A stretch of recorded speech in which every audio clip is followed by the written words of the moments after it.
जय मसीह की दोस्तों, आज हम रूथ की कहानी सुनेंगे। रूथ बाइबल की एक महान महिला थी जिनकी कहानी निष्ठा, प्रेम और परमेश्वर के आशीर्वाद से भरी हुई है। ये कहानी हमें सिखाती है कि यदि हम दूसरों के प्रति भक्ति और ईमानदारी दिखाते हैं तो परमेश्वर हमें महान आशीर्वाद देते हैं। रूथ का परिवार। रूथ एक मोआबी स्त्री थी जिसने एक इजरायली व्यक्ति महलोन से शादी की थी। उनके ससुर एलीमेलक और सास नाओमी थे जो अकाल के कारण बेथलेहम को छोड़कर मोआब आए थे। कुछ समय बाद नाओमी के पति और उनके दोनों बेटों की मृत्यु हो गई। अब नाओमी और उनकी दोनों बहुएं बिल्कुल अकेली रह गईं।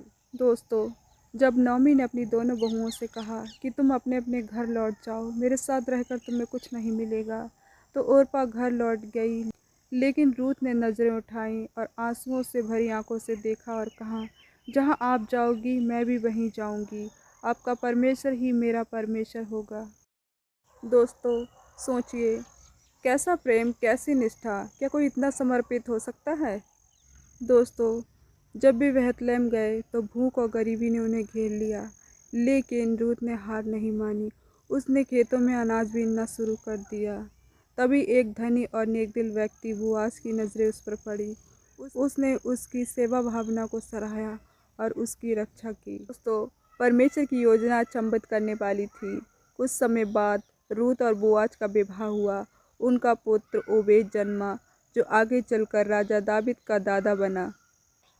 दोस्तों, अब सोचिए, एक मोआबी स्त्री जो एक परदेसी थी, लेकिन अब वह यीशु मसीह के वंश का एक महत्वपूर्ण हिस्सा बन गई।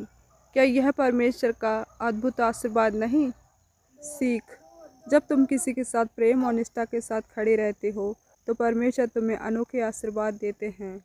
दोस्तों, जीवन में चाहे जितनी भी कठिनाइयाँ आए, लेकिन अगर विश्वास मजबूत है तो परमेश्वर चमत्कार करते हैं।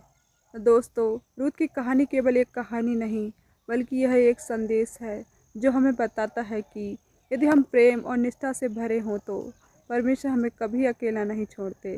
तो दोस्तों, अगर वीडियो अच्छी लगी हो तो लाइक करें, कमेंट करें, शेयर करें। तो मिलते हैं अगली वीडियो में। तब तक के लिए परमेश्वर हम सबको आशीष दे। आमीन।